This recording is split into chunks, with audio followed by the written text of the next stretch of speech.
Hello students, let me welcome you all to this new lecture of the electrochemistry.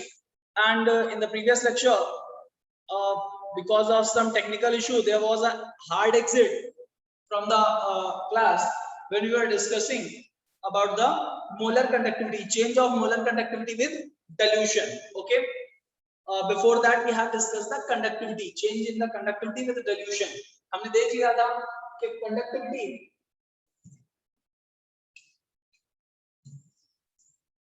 conductivity of a solution dilute करने पर decrease कर जाती है. Conductivity always decreases with the dilution, and on the other hand, molar conductivity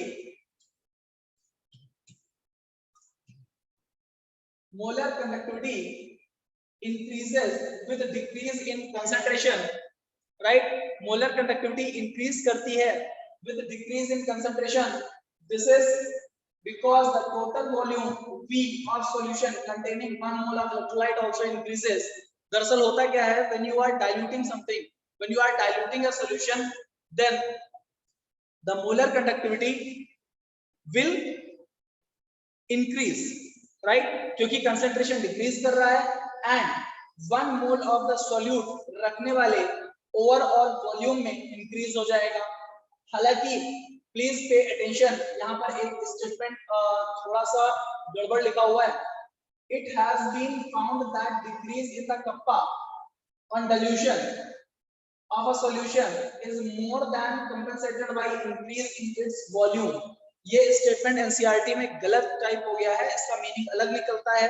देखिए, molar conductivity depends upon kappa into volume, right? Molar conductivity depends upon kappa into volume. और यहाँ पर जब हम डाइल्यूट कर रहे हैं यानी वॉल्यूम इंक्रीज हो रहा है बट कंडक्टिविटी इज डिक्रीजिंग, तो कंडक्टिविटी में जो डिक्रीज है वो वॉल्यूम में इंक्रीज को कंपेंसेट नहीं कर पा रहा है.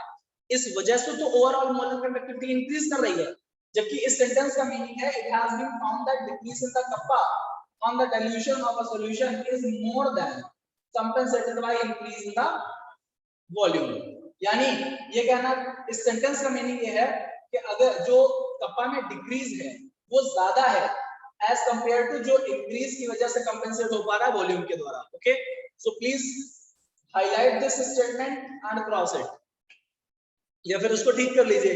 It has been found that decrease in kappa on dilution of a solution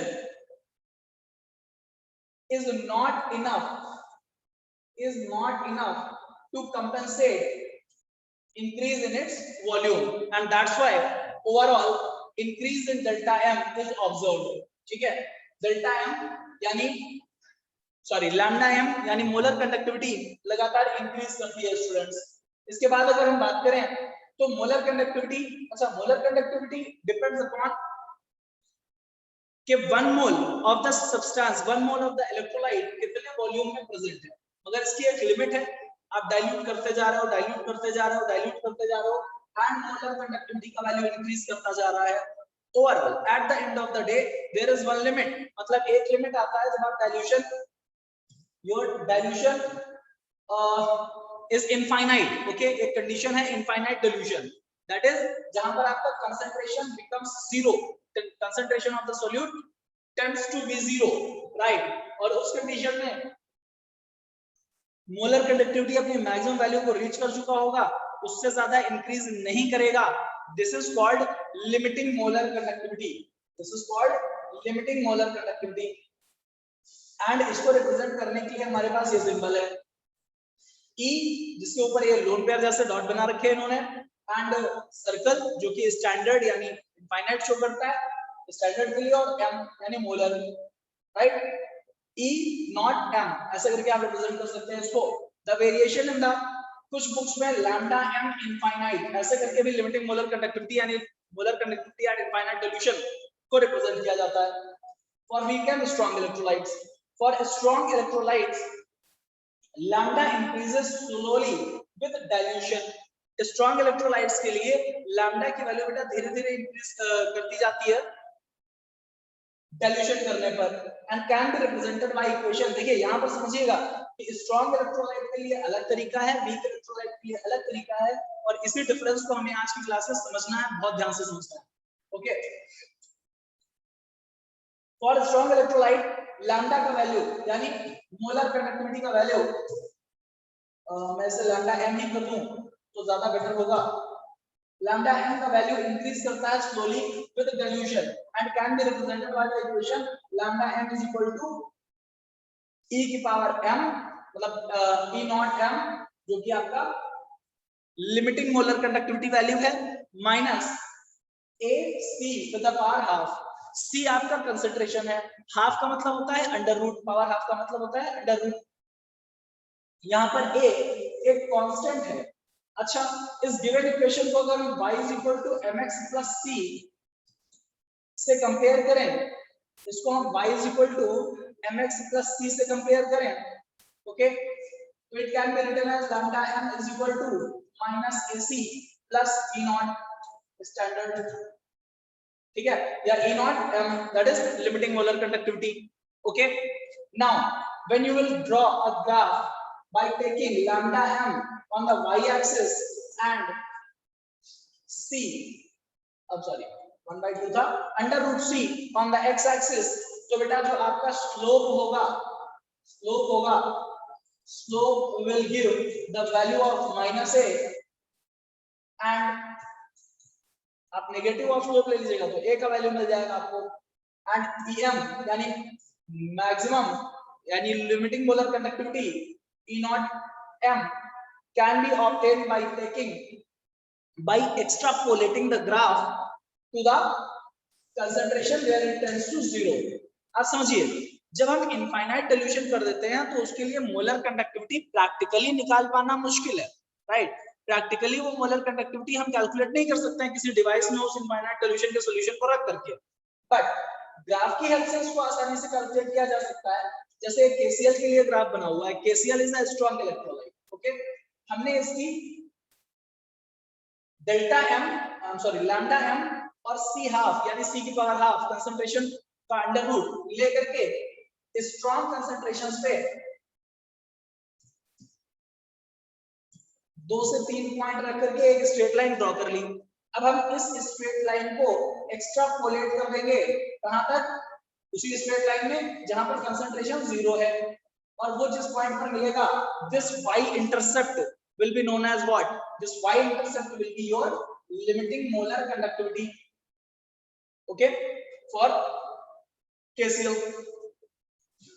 और जो इस स्लोप, इसका स्लोप आएगा, this will be equal to minus a।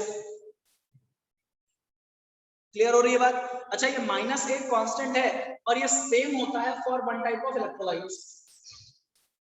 Late me discuss you. ये हमने इक्वेशन लिखी थी कि for strong electrolyte,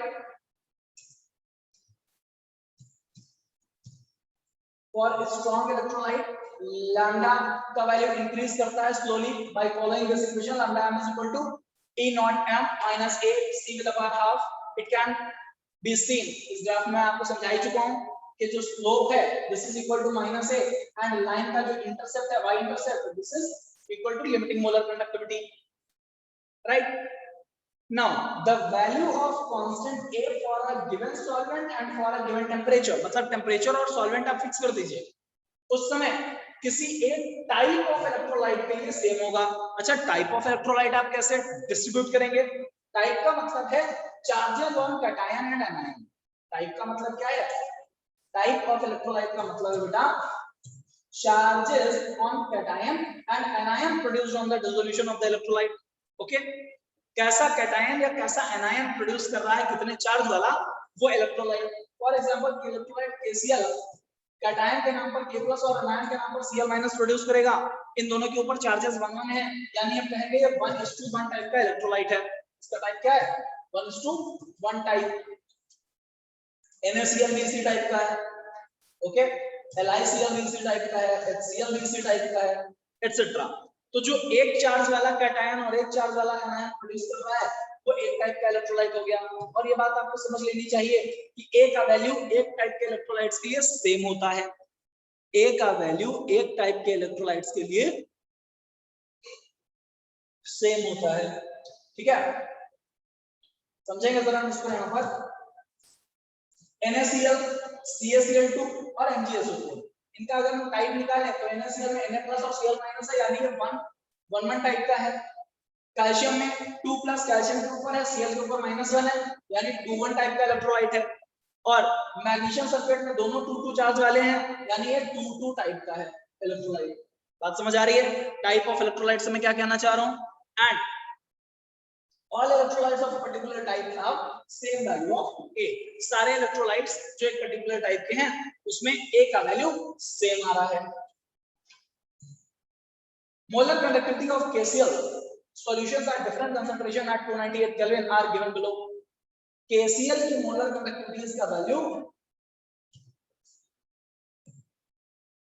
different concentrations पे दिया हुआ है, ये क्वेश्चन है बेटा, ठीक है। तो मान लीजिए आपको 0.00198 पे दे दिया, फिर एक 309 पे, फिर एक 50521 पे और एक 989 पे, इनकी मोलर कंडक्टिविटी के वैल्यूज दे दिए। आपको शो क्या करना है, यू हैव टू प्रूव कि प्लॉट बिटवीन, जो आप ग्राफ ड्रॉ करेंगे, ये इसको आप लैम्डा एम पे लिख सकते हैं, ठीक है। लिमिटिंग मोलर कंडक्टिविटी मींस ये लिमिटिंग नहीं है, जब तक ये स्टैंडर्ड यहाँ पर ऐसे नोट करके नहीं लगाएंगे तब तक ये सिर्फ मोलर कंडक्टिविटी बोला जाएगा। Delta lambda M and C half, C with a power half is a straight line। और इसको ड्रॉ करने के लिए सबसे पहले हमें कंसंट्रेशंस दिए हुए थे, राइट। हमने कंसंट्रेशंस की पावर 1/2 का ग्राफ निकाल दिया, तो वैल्यू निकाल लिए। ओके, नाउ इन दोनों के बीच में हम एक ग्राफ प्लॉट करेंगे।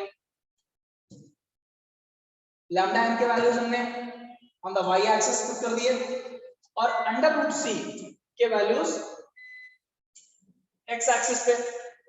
इनके बीच में जो हमारी टेबल में वैल्यूज आ रही थी, राइट, उनके साथ ग्राफ प्लॉट किए, पॉइंट्स प्लॉट किए। एक स्ट्रेट लाइन हमको मिल गई, उस स्ट्रेट लाइन को हम एक्सट्रापोलेट कर गए up to where, up to zero concentration तक। जीरो कंसंट्रेशन के वो जिस पॉइंट से लैम्डा एम की कंसंट्रेशन वैल्यू पर मिल रही है, that is your lambda M infinite, lambda M at infinite dilution. ये वैल्यू y इंटरसेप्ट की है, जो lambda M at infinite dilution ऐसे रिप्रेजेंट कर सकते हैं, या फिर जैसा एनसीईआरटी में दिया हुआ है, ओके, ई नॉट एम करके। इनमें से जो आपको उचित लगे वैसे आप lambda M at infinite dilution यानी molar conductivity at infinite dilution को रिप्रेजेंट कर दीजिए।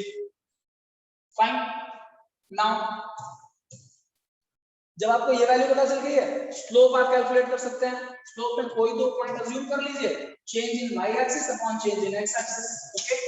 तो स्लोप को माइनस से मल्टीप्लाई करके अगर हम negative of the slope calculate कर लें तो a का वैल्यू मिल जाएगा, और a का वैल्यू इस पर्टिकुलर क्वेश्चन के लिए 87.46 कैलकुलेट होकर के आ जाएगा, राइट। एक तो ये कैटेगरी के क्वेश्चंस आपको देखने को मिल सकते हैं। अच्छा, अब बहुत इंपॉर्टेंट, मैं कह सकता हूं most important part of this chapter is going to begin now, right. Kohlrausch law. Kohlrausch ने क्या किया बेटा, इन्होंने ऑब्जर्व किया कि जो लिमिटिंग मोलर कंडक्टिविटी है, ओके, उस टाइप के इलेक्ट्रोलाइट्स के लिए जिनमें सेम कैटायन या फिर सेम एनायन है, बात को समझिएगा, सेम स्ट्रॉन्ग इलेक्ट्रोलाइट्स में, स्ट्रॉन्ग इलेक्ट्रोलाइट्स में लिमिटिंग मोलर कंडक्टिविटी जिनमें सेम एनायन या फिर सेम कैटायन है का डिफरेंस सेम आता है, राइट। इसका मतलब क्या हुआ, कोलरॉस examined that limiting molar conductivity value for a number of strong electrolytes and observed certain irregularities. क्या regularities observe की इन्होंने? We noted that the difference in limiting molar conductivity values of electrolytes of NaX and KX, मतलब same cation anion है, cation different है। For any x is constant, वो लगभग constant रहता है।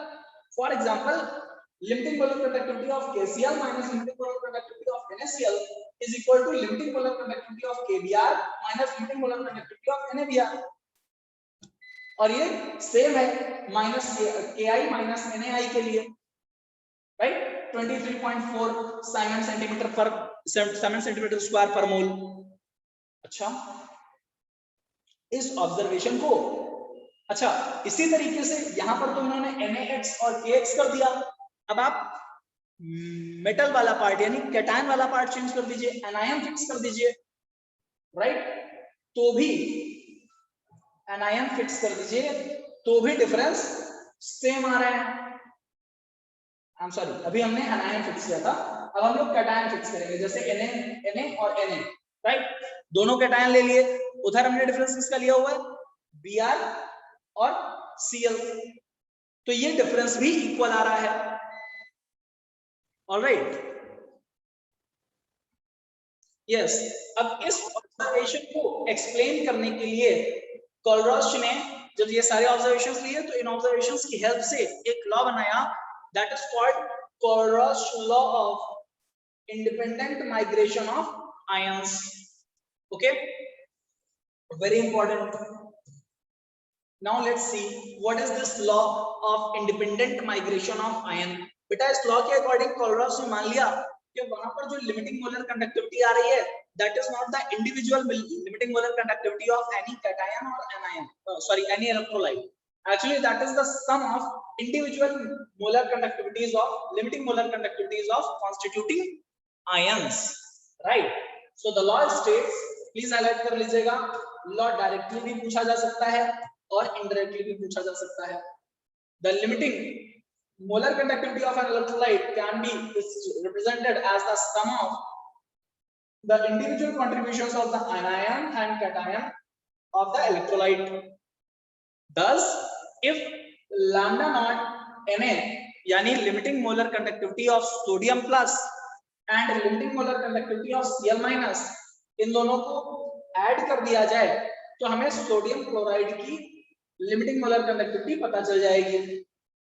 आ रही बात समझे? Limiting molar conductivity of sodium chloride is given by the equation limiting molar conductivity of sodium chloride is equal to limiting molar conductivity of sodium plus Cl minus. ये बात clear हो गई है? ओके, इस तरीके से हमने स्ट्रॉन्ग इलेक्ट्रोलाइट्स के लिए निकाल लिया। अच्छा, अब इन्होंने इसको जनरलाइज कर दिया इस इक्वेशन को, कोई बात नहीं, this V is just the stoichiometric coefficient, okay, जो एक इलेक्ट्रोलाइट के डिसोसिएशन में प्रोड्यूस होते हैं। अब कुछ इसके बेस्ड क्वेश्चंस देखते हैं। हाँ, यहाँ पर पहले कुछ इन्होंने डेटा दिया हुआ है, राइट, H+ के आयंस के लिए, दिस इज टेबल 3.4, नोटिस रखिएगा इस चीज को ब्रेन में, आगे जाकर के एनसीईआरटी इन टेक्स्ट में एक टेबल 3.4 से रिलेटेड क्वेश्चन है। Okay, H+ 349.6 limiting molar conductivity, sodium plus K+, Ca2+, okay, 298 kelvin पर, ये फिक्स टेंपरेचर पर है इसकी लिमिटिंग मोलर कंडक्टिविटी, Mg2+ और वाटर में OH-, Cl-, Br-, acetic acid का एसिटेट आयन एंड सल्फेट। अच्छा, इसके बाद अब जरा बात कर लेते हैं, देखो स्ट्रॉन्ग इलेक्ट्रोलाइट्स के लिए तो बड़ा आसानी से बना दिया कोलरॉच साहब ने, मगर बेटा वीक इलेक्ट्रोलाइट के लिए कैलकुलेट कर पाना इतना आसान नहीं है। ओके, स्ट्रॉन्ग इलेक्ट्रोलाइट में जो molar conductivity, limiting molar conductivity की वैल्यू इंक्रीज कर रही थी ऑन डाइल्यूशन, वो इंक्रीज कर रही थी because of the increase in volume containing 1 mole of the electrolyte. मगर जब वीक इलेक्ट्रोलाइट में आप आओगे तो सिर्फ एक कारण नहीं है, वहां पर दूसरा कारण यह भी है कि जब डाइल्यूशन शुरुआत में कम था, जब इनिशियल डाइल्यूशन की वैल्यू कम हुआ करती थी, डाइल्यूशन कम था, तो उस समय एट लोअर डाइल्यूशन लेवल्स जो मोलर कंडक्टिविटी वैल्यूज हैं, राइट, वो क्योंकि डिसोसिएशन पूरा नहीं हुआ था तो लिमिटेड आयन डिसोसिएट किए गए थे और लिमिटेड वैल्यूज आ रही थी। अंडरस्टूड? बाद में जब आपने डाइल्यूशन किया तो उसमें डिसोसिएशन भी बढ़ेगा। Eight infinite dilution weak electrolyte के लिए जब C टेंड्स टू 0, उस समय आप देखोगे अल्फा इज इक्वल टू 1 हो जाएगा। Okay, so now let's go through the NCERT text. Weak electrolytes like acetic acid have lower degree of dissociation at higher concentrations, and hence for such electrolytes the change in lambda in values with dilution is due to the increase in the degree of dissociation. Please highlight. Okay, assertion and reason type में अगर strong और weak electrolyte करके question twist करके आ गया ना बेटा, तो जिसने टेक्स्ट पढ़ा है वो ही कर पाएगा, जिसके कॉन्सेप्ट क्लियर हैं सिर्फ वही कर पाएगा। Please take care. And consequently the number of ions in total volume of the solution that contains 1 mole of electrolyte वो भी increase कर जाता है। इन सच केसेस लैम्डा एम लिखना चाह रहे हैं क्योंकि अभी हमने स्टैंडर्ड नहीं लगाया हुआ है, increases steeply. Okay, on dilution आप ये समझिए एनसीईआरटी ने लैम्डा एम की जगह पर के साथ साथ ई, उसके ऊपर ये डबल डॉट और एम ऐसे करके भी लिख सकते हैं, दो में से कोई भी यूज करिए, या फिर लैम्डा और साथ में लैम्डा एम नॉट यानी लिमिटिंग मोलर कंडक्टिविटी, इसके लिए आप ये वाला भी यूज करिए, two dots with not and M. NCERT ये लैम्डा एम इनफाइनाइट का सिंबल नहीं यूज करता मगर लैम्डा एम का सिंबल यूज करता है। ओके, इंटरचेंजेबली इस दोनों को एनसीईआरटी ने यूज किया है, इसको यूज नहीं किया है मगर हम लोग एक्सेप्ट करते हैं। फाइन, अंडरस्टूड है चीज। कुछ दूसरी स्टैंडर्ड बुक्स में आपको ये मिलेगा lambda M not. Now let me come back. तो यहां पर जो लैम्डा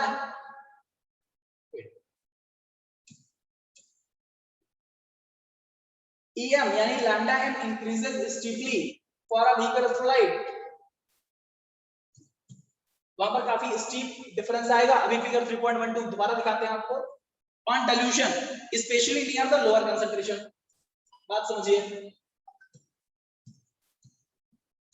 ये ग्राफ नहीं, दिस वन। अब देखिए एसिटिक एसिड है, लोअर कंसंट्रेशंस में तो बड़ा स्टीप डिफरेंस आ रहा है, right. On dilution lower concentration पे ऑन डाइल्यूशन काफी इंक्रीज देखने को मिल रहा है। ओके, अच्छा, इस ग्राफ को क्योंकि ये कांस्टेंट ग्राफ तो है नहीं, ओके, तो आप इसको एक्स्ट्रापोलेट करके लिमिटिंग मोलर कंडक्टिविटी की वैल्यू जैसे केसीएल के केस में आपने एक्स्ट्रापोलेट करके निकाल दी, नहीं निकाल सकते। अब यहां पर वीक इलेक्ट्रोलाइट्स के लिए लिमिटिंग मोलर कंडक्टिविटी का वैल्यू कैलकुलेट करने के लिए बेटा हम यूज करेंगे इसका कोलरॉस लॉगा। ओके, अभी उस पे बेस्ड एक क्वेश्चन दिखाते हैं, आपको समझ में आ जाएगा।